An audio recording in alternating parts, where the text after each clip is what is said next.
There are places in this world where silence doesn't feel like the absence of sound. It feels like something watching you. In the summer of 2019, a 34-year-old hiking guide named Marcus Holloway walked into one of those places.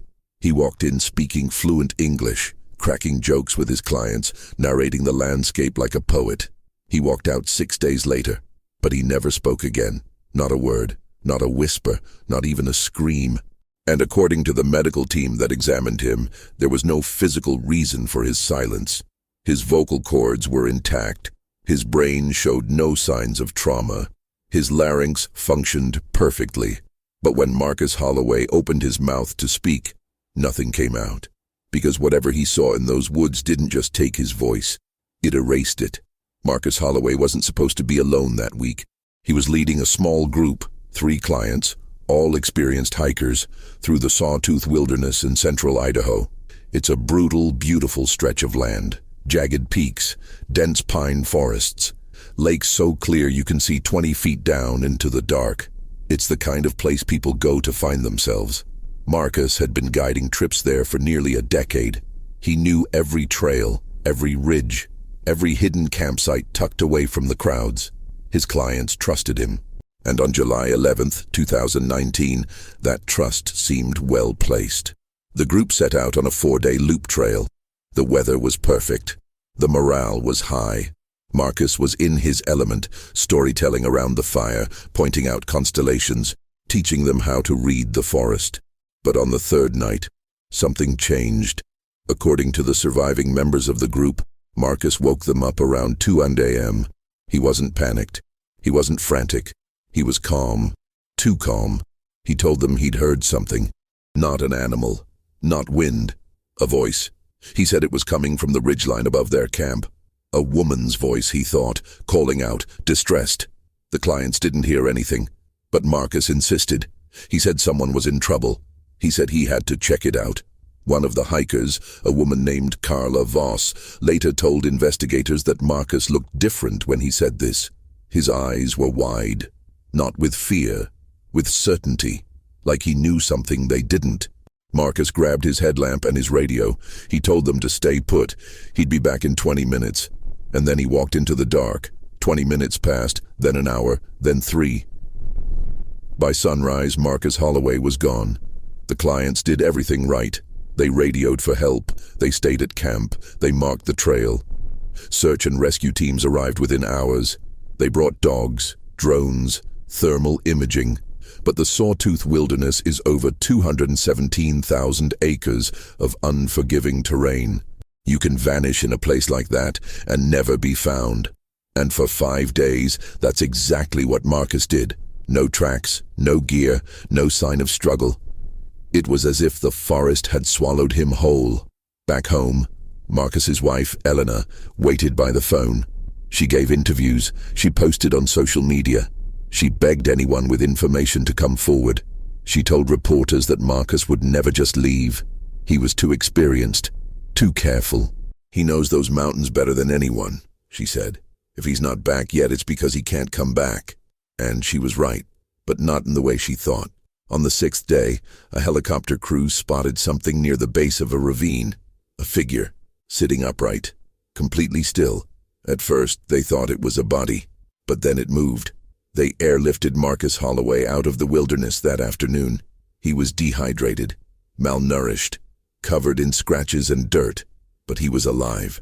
And when the medics tried to ask him what happened, when they leaned in close and said, "Marcus, can you hear us? Where were you? What did you see?" He opened his mouth. His lips moved, but no sound came out. Not then, not ever again. Because Marcus Holloway had seen something in those woods. Something that didn't want to be spoken about, and it made sure he never would. The helicopter touched down at St. Luke's Medical Center in Boise at 4:47 p.m. on July 17, 2019.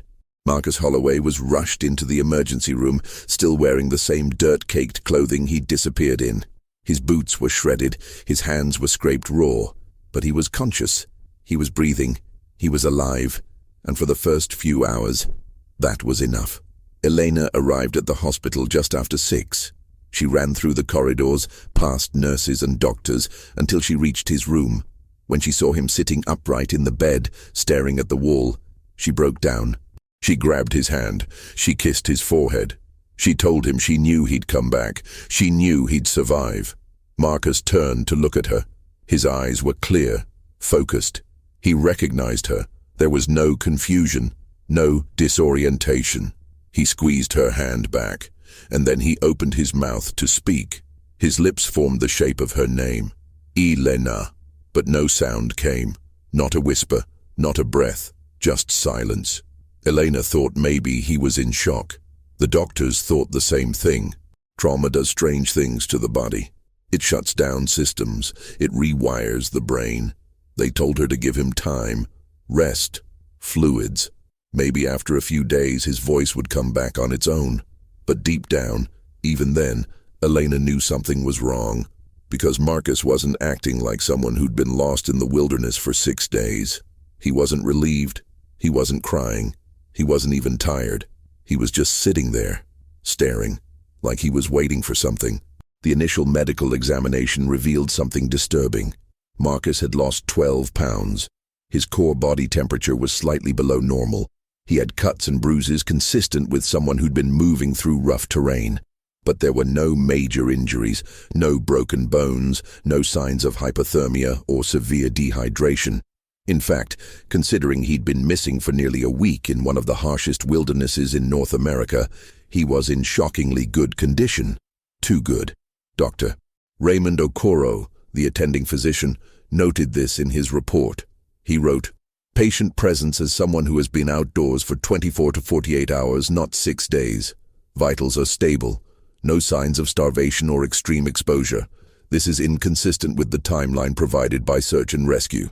But the most disturbing part wasn't what they found. It was what they didn't find. There was no food in his system, no water in his stomach. His digestive tract was nearly empty, which meant that for at least 3, possibly 4 days, Marcus Holloway had consumed almost nothing. And yet he was alert, responsive, functional. The doctors ran tests, blood work, CT scans, an MRI of his brain and throat. Everything came back normal. His vocal cords showed no damage, no swelling, no scar tissue. His larynx was structurally perfect. His brain activity was typical. There was no neurological reason for his inability to speak. And yet when they asked him to try to just make a sound, any sound, Marcus would open his mouth and nothing would happen. Not even air. It was as if the connection between his brain and his voice had been severed, but not by injury, by something else. Dr. Okoro brought in a speech therapist, then a neurologist, then a psychiatrist. They tested for everything: conversion disorder, psychogenic mutism, selective mutism, aphasia. But none of it fit, because Marcus understood language perfectly. He could write, he could nod, he could communicate. He just couldn't speak. On the second day, they gave him a notebook. Elena sat beside him, holding his hand, and asked the question everyone wanted answered. "Marcus, what happened out there? Where did you go?" Marcus picked up the pen. His hand was steady. He looked down at the blank page for a long moment, and then he wrote 2 words. "I heard her." Elena leaned closer. "Heard who? The woman you went looking for?" Marcus nodded. Elena's voice cracked. "Did you find her?" Marcus stared at the notebook. He didn't write anything for nearly a minute. And then slowly he wrote, "She wasn't real." The room went cold. Elena looked at the doctors. The doctors looked at each other. One of them, a younger resident, asked the obvious question. "If she wasn't real, then what did you follow?" Marcus didn't answer. He just closed the notebook, and he didn't write anything else for 3 days. But the questions didn't stop. Search and rescue wanted answers. The clients wanted answers. The media wanted answers. Because Marcus Holloway had disappeared into a well-mapped section of the Sawtooth Wilderness and somehow evaded every search team, every drone, every thermal camera for nearly a week. And now he was back, physically unharmed, but completely silent.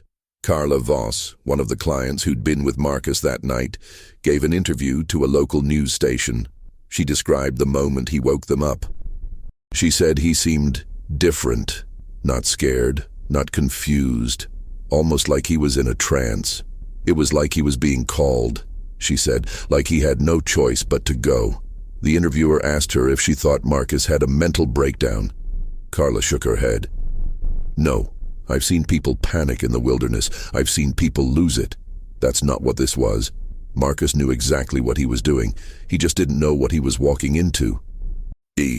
By the fourth day in the hospital, Marcus was cleared to go home.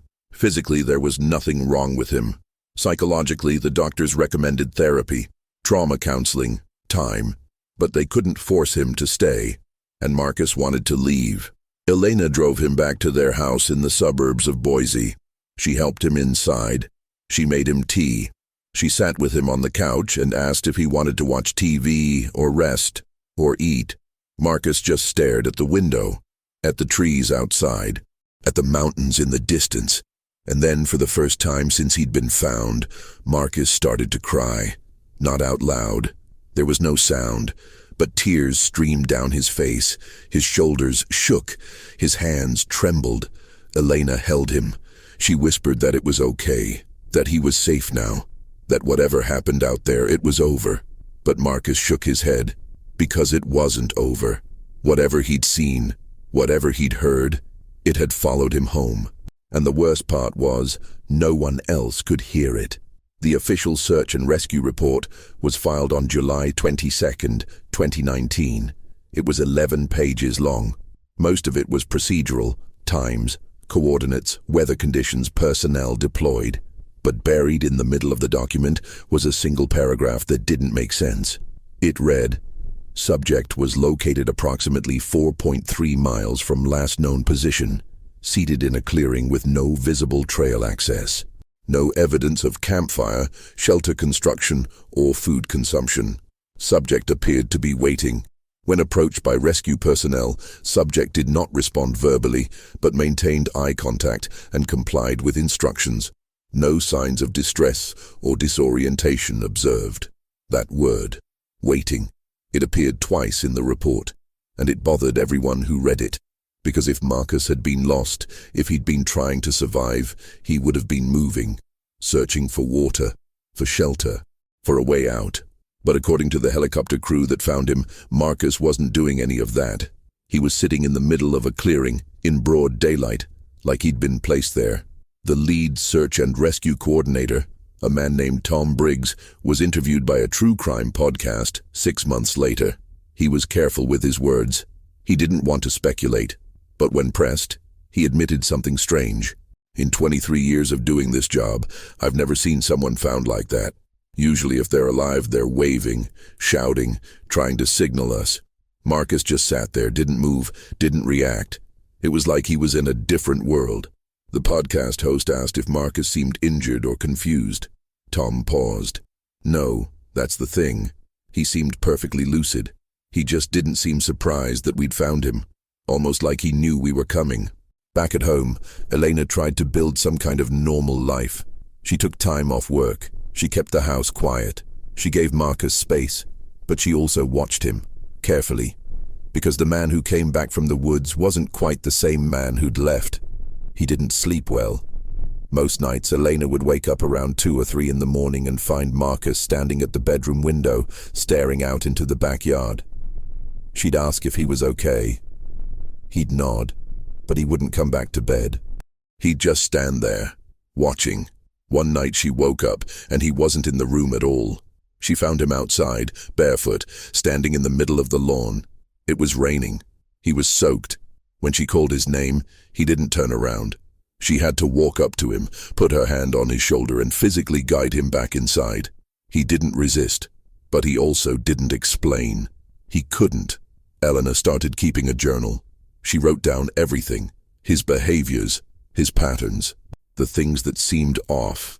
She thought maybe if she documented it, she could find some kind of answer, some explanation. On August 3rd, she wrote, "Marcus won't go near the windows during the day, but at night he's drawn to them. It's like he's looking for something, or listening." The psychiatrist Marcus had been assigned, Dr. Lillian Mast, diagnosed him with severe post-traumatic stress disorder and psychogenic aphonia. In layman's terms, trauma-induced voicelessness. She explained to Elena that the mind sometimes protects itself by shutting down certain functions. Speech, in Marcus's case, had become associated with whatever terror he'd experienced, so his brain had simply turned it off. It made sense, on paper. But Dr. Mast also admitted that Marcus's case was unusual. Most patients with psychogenic aphonia have triggers, she explained during one of their sessions. Certain topics, certain environments, but Marcus can't speak at all, about anything.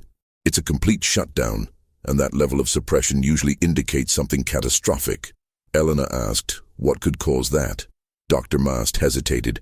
Witnessing a death, extreme violence, something that fundamentally breaks a person's sense of reality.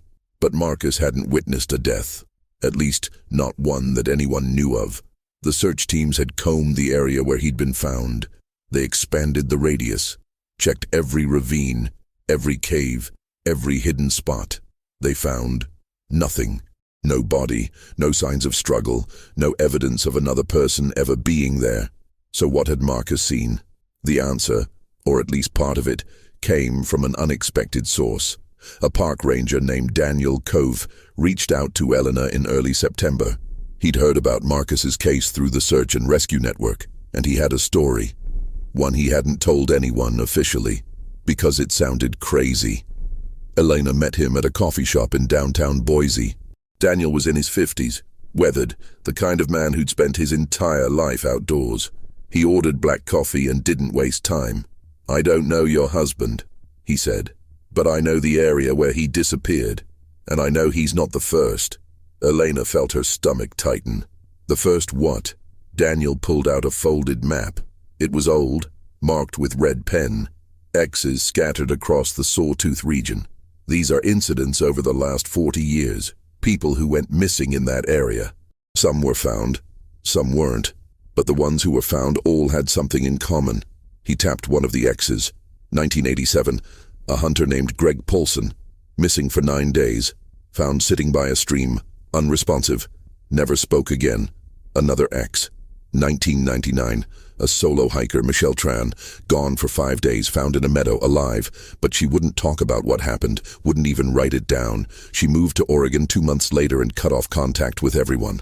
Elena stared at the map. There were 12 X's, 12 people, 12 disappearances, and all of them in the same general area where Marcus had vanished. What is this? She whispered. Daniel folded the map back up. I don't know, but the old-timers, the rangers who've been here since the 70s, they have a name for it. They call it the listener. Elena felt a chill run through her. The listener? Daniel nodded. It's just a story, a legend, the kind of thing people tell around campfires. But the idea is that there's something in those woods, not an animal, not a person, something else. And it calls to people, lures them away, and if you listen to it, if you follow it, you come back different, or you don't come back at all. Elena wanted to dismiss it. She wanted to laugh, but she couldn't, because Marcus had heard a voice. He'd followed it, and now he couldn't speak. She asked Daniel why he was telling her this. He looked her in the eyes. Because I think your husband heard it, and I think whatever he saw out there is the reason he can't talk, because the listener doesn't like being seen, and it makes sure you can't tell anyone about it. Elena left the coffee shop shaking. She didn't tell Marcus about the meeting. She didn't tell the doctors. She didn't tell anyone. Because how could she?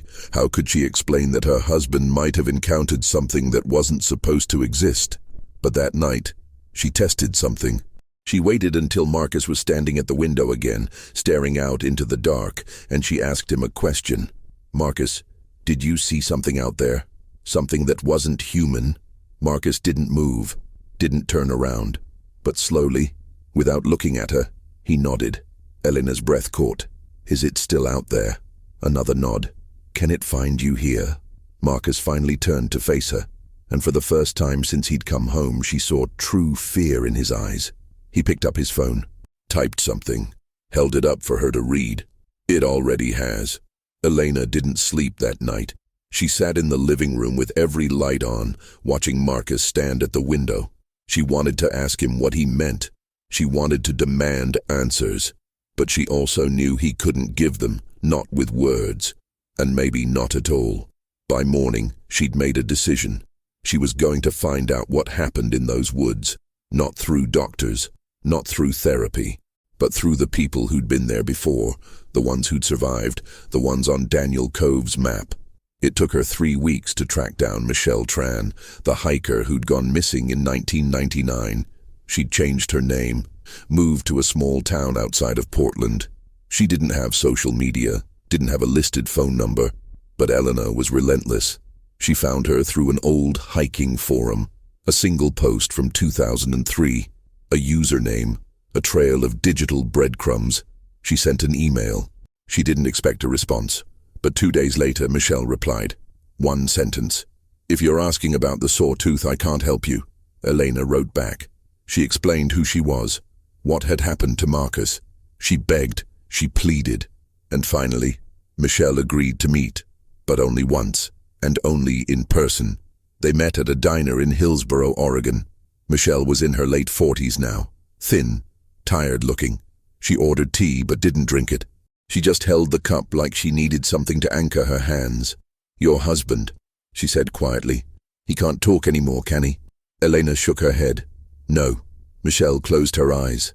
Then he heard it clearly, more clearly than I did. Elena leaned forward. "What is it? What's out there?" Michelle was silent for a long time. When she finally spoke, her voice was barely a whisper. "I don't know what it is, but I know what it does. It finds people who are alone, people who are vulnerable, and it calls to them. It sounds like someone you know, someone you love, someone who needs you." Elena felt her chest tighten. "Marcus said he heard a woman, in distress." Michelle nodded. "I heard my daughter, crying, calling for me." She paused. "I didn't have a daughter." The air in the diner felt heavy, cold. Michelle continued. "I followed the sound for hours, deeper into the forest, away from the trail, and the whole time I knew something was wrong, because the voice never got closer. It always stayed just far enough ahead that I had to keep moving, keep searching." Eleanor asked what happened when she found it. Michelle's hands started to shake. "I didn't find it. It found me. I was in a clearing, middle of the night, and the crying stopped, just went silent. And then I felt it behind me." "What did it look like?" Michelle's eyes filled with tears. "I didn't turn around. I don't know why. Every instinct told me not to look, so I stood there, frozen, and I heard it breathing, right behind my neck. Not like a person, not like an animal, like wind moving through a hollow tree." She wiped her eyes, and then it spoke, not out loud, in my head. It said, "If you turn around, you'll never leave." So I didn't. I kept my eyes forward, and I ran. I ran until the sun came up, and when the search team found me, I was 12 miles from where I'd started. I had no memory of how I got there. Elena asked if she'd ever told anyone this. Michelle shook her head. "Who would believe me? I told the rangers I got lost. I told the doctors I had a panic attack. I told myself it was a hallucination, but it wasn't." She looked directly at Elena. "And your husband knows it wasn't. That's why he can't speak, because if he tells anyone what he saw, it'll come back for him." Elena felt her blood run cold. "How do you know that?" Michelle reached into her bag and pulled out a small notebook. Old, worn. She slid it across the table. "Because it told me. And I wrote it down so I'd never forget, so I'd never be tempted to talk." Eleanor opened the notebook. The pages were filled with frantic handwriting, the same sentences repeated over and over. "Do not speak its name. Do not describe its face. Do not tell them what you saw." And then, on the last page, a single line. "It listens for those who break the silence." Elena looked up. "You think it's listening right now? To us?" Michelle stood abruptly. "I think you need to stop asking questions, and you need to make sure your husband stops writing things down, because the more you try to understand it, the more it knows you're still thinking about it, and that's when it comes back." She dropped a 20 on the table and walked out. Elena sat there alone, staring at the notebook, her hands trembling. When she got home that night, Marcus was in the garage. She found him standing in front of a workbench holding a hammer. He'd written something on the wall in chalk, big, jagged letters. "It knows I'm here. Elena grabbed his arm. "Marcus, what are you talking about? What knows you're here?" He turned to her. His face was pale, sweat dripping down his temples. He pointed to the window, the small rectangular window that looked out onto the backyard, and Elena saw it. A handprint on the outside of the glass, pressed flat, fingers splayed. But the proportions were wrong. The fingers were too long, the palm too narrow. Like something had tried to mimic a human hand, but didn't quite get it right. Elena's heart slammed in her chest. When did that? Marcus held up his phone, showed her a timestamp. 3:47 a.m. Last night, while they were both asleep. She looked back at the handprint. It was still there, smudged but unmistakable. And beneath it, in the condensation on the glass, something else. Words, traced slowly, deliberately. "I heard you!" Elena stumbled backward. Marcus caught her. She looked at him, her voice breaking. "What does that mean? Heard us say what?" Marcus didn't answer. He couldn't, but he didn't need to, because Elena already knew. She'd spoken about it, out loud, in the coffee shop with Daniel, in the diner with Michelle. She'd said the words, the listener, and now it knew. That night, Elena locked every door, every window. She turned on every light in the house. She stayed awake, and at exactly 2 a.m., the sound started. A voice, faint, coming from outside. A woman's voice, calm, familiar. It was calling her name. "Elena, Elena, I need your help." She looked at Marcus. He was sitting on the couch staring at the front door. His face was expressionless, but his hands were clenched so tight his knuckles were white. The voice came again, closer now. "Elena, please. I'm hurt. I can't find my way back." Elena's body moved on instinct. She stood, walked toward the door. Her hand reached for the lock. And then Marcus grabbed her wrist, hard. He pulled her back, shook his head violently, tears streaming down his face. He held up his phone, typed frantically. "That's not real. Don't open the door." Elena's breath came in short gasps. The voice outside called again, and this time, it wasn't her name. It was Marcus's voice, her husband's voice. "Elena, let me in. I'm cold. Please." But Marcus was standing right in front of her. Elena's legs gave out. She collapsed onto the floor, shaking. Marcus knelt beside her, holding her, his own body trembling. And the voice outside kept calling, kept begging, kept using their voices, their words, their memories. It went on for 4 hours, until the sun came up, and then, just like that, it stopped. But the message was clear. It wasn't done with them, and it wasn't going to leave them alone, because Marcus had seen it. And now Elena had spoken about it. And the thing in the woods, the thing that shouldn't exist, was making sure they both understood something very simple. Silence wasn't just protection, it was survival. Elena and Marcus left Idaho 3 weeks later. They didn't tell anyone where they were going. They packed what they could fit in the car, sold the house through a realtor, and disappeared. Elena's family tried to reach her. Friends called. The doctors sent follow-up emails, but there was no response. It was as if they'd been erased. They moved to a small town in northern Minnesota. Flat land, no mountains, no dense forests, just open fields and long horizons. They rented a 1-story house far from the main road. No neighbors within a mile. They kept the curtains drawn. They didn't go out at night, and they never, ever spoke about what happened in the Sawtooth Wilderness. For a while, it seemed to work. The voices stopped. The handprints didn't return. Marcus still couldn't speak, but he seemed calmer, less haunted. He started drawing.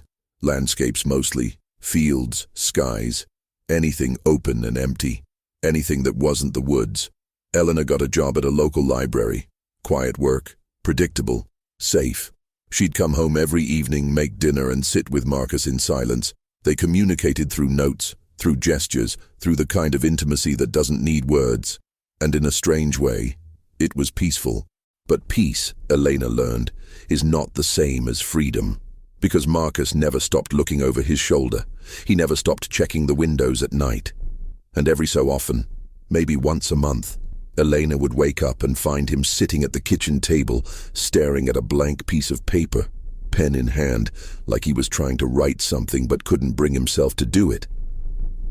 One night, 2 years after they'd left Idaho, Elena asked him a question she'd been too afraid to ask before. "Do you regret going into the woods that night?" Marcus looked at her for a long time. Then he picked up his pen and wrote, "No." Elena frowned. "Why not?" He wrote slowly, carefully. "Because now I know." "Know what?" Marcus set the pen down. He stared at the words he'd written, and then he crossed them out. He didn't write anything else. And Elena didn't push. Because some knowledge, she realized, isn't meant to be shared. Some truths are too dangerous to put into the world. In 2022, a journalist named Erin Lipke published an article in a small outdoor magazine titled "The Silent Ones: Unsolved Disappearances in America's Wilderness." It was a deep dive into cases like Marcus Holloway's, people who'd vanished into remote areas and returned fundamentally changed. He'd compiled dozens of cases, different states, different decades, but all with the same pattern: lone individuals, unexplained absences, and upon return, an inability or refusal to speak about what they'd experienced. Aaron tried to interview Marcus. He sent letters, emails. He even showed up at their house once. Elena answered the door. She was polite but firm. "My husband doesn't give interviews, and I'd appreciate it if you didn't come back." Aaron apologized, but before he left, he handed her a folder. "I understand," he said, "but if you ever want to know how many others there are, it's all in here." Elena took the folder. She didn't open it for weeks, but eventually curiosity got the better of her. Inside were case files, newspaper clippings, incident reports. 43 people over the last 60 years. 43 people who'd heard something in the wilderness, who'd followed it, and who came back broken. Some, like Marcus, lost their voices. Others lost their memories. One woman, a geologist from Colorado, came back speaking a language no one recognized. Not Spanish, not any indigenous dialect, just sounds. Guttural, rhythmic, inhuman. She was institutionalized within a year. Another man, a forest ranger from Montana, returned after 11 days and immediately tried to go back. He fought the rescue team, screamed that he had to return, that he'd made a promise. They sedated him, brought him to a hospital, and 3 days later he walked out into traffic, killed instantly. The reports were clinical, detached. But between the lines, Elena could see the terror, the confusion, the desperate attempts by doctors and families to explain something that had no explanation. And at the bottom of the folder was a handwritten note from Aaron. "I don't know what's out there, but I know it's real, and I know it's still happening. If your husband ever wants to tell his story, I'll listen. No judgment, no publication without consent, just witness." Elena never responded, but she kept the folder, and sometimes late at night she'd read through it, not to understand, but to remind herself that Marcus wasn't alone, that whatever he'd experienced, whatever burden he carried, there were others carrying it too. In the summer of 2024, 5 years after Marcus's disappearance, Elena received a call from Daniel Cove, the park ranger who'd first told her about the listener. His voice was shaky, older. "I'm retiring," he said, "and I wanted you to know something. We found another one." Elena's stomach dropped. "Another what?" "A hiker, missing for 8 days. They found him yesterday. Same area, same clearing where your husband was found, and Elena, he can't talk either." She closed her eyes. "Did he say what he saw?" "He wrote it down. Just 2 words." She smiled. Elena thanked Daniel and hung up. She walked into the living room where Marcus was sitting, sketching. She didn't tell him about the call. There was no point. He already knew. He'd always known. Because whatever was in those woods wasn't going away. It was patient. It was waiting. And it would keep calling until someone answered. Marcus looked up at her. He set his pencil down, and for the first time in 5 years he tried to speak. His mouth opened, his throat moved, but still, nothing came out. Just air. Just silence. Elena knelt beside him. "It's okay," she whispered. "You don't have to say it." But Marcus shook his head. He picked up his notebook, wrote something, held it up. "I want to, I just can't." And that, Elena realized, was the cruelest part. Not that Marcus had lost his voice, but that he still had the need to use it, the need to warn people, to tell them what he'd seen, to scream into the void that something was out there, something ancient, something wrong. But the thing in the woods had made sure he couldn't, and it would make sure anyone else who saw it couldn't either, because silence wasn't just a symptom, it was the design. There are things in this world that we're not meant to understand, places we're not meant to go, and voices we're not meant to follow. Marcus Holloway learned that the hard way. He followed a voice into the dark, and when he came back, the dark followed him home. He's still alive, still living quietly in Minnesota with Elena, still drawing his open fields and empty skies, still waking up at 2 a.m. and staring out the window, still carrying the weight of what he saw, and he'll carry it forever, because the price of witnessing the impossible isn't death, it's silence. The kind of silence that suffocates, that isolates, that traps you in your own mind, with memories you can't share and terrors you can't name. Marcus Holloway survived the Sawtooth Wilderness, but whatever he witnessed out there destroyed his voice. And maybe, just maybe, that was mercy. Because if he could speak, if he could tell us what he saw, we'd have to believe him. We'd have to accept that there are things out there in the forests, in the mountains, in the places where the world grows quiet, that are older and stranger and more patient than we can imagine. And they're listening, always listening, waiting for the next person who'll hear the call, who'll follow the voice, who'll step into the clearing, and who'll come back changed, if they come back at all. So the next time you're alone in the wilderness and you hear something calling your name, something that sounds just a little too familiar, just a little too desperate, remember Marcus Holloway. Remember the 43 others. Remember that some silences are louder than screams, and whatever you do, don't answer. Because the thing calling you doesn't want to be found, it wants to be followed. And once you follow it, once you see what it really is, it'll make sure you never tell anyone. Not with words, not with writing, not ever. It'll take your voice, and it'll leave you with nothing but the memory, and the knowledge that somewhere out there, in the deep places where light doesn't reach, it's still waiting, still calling, still listening.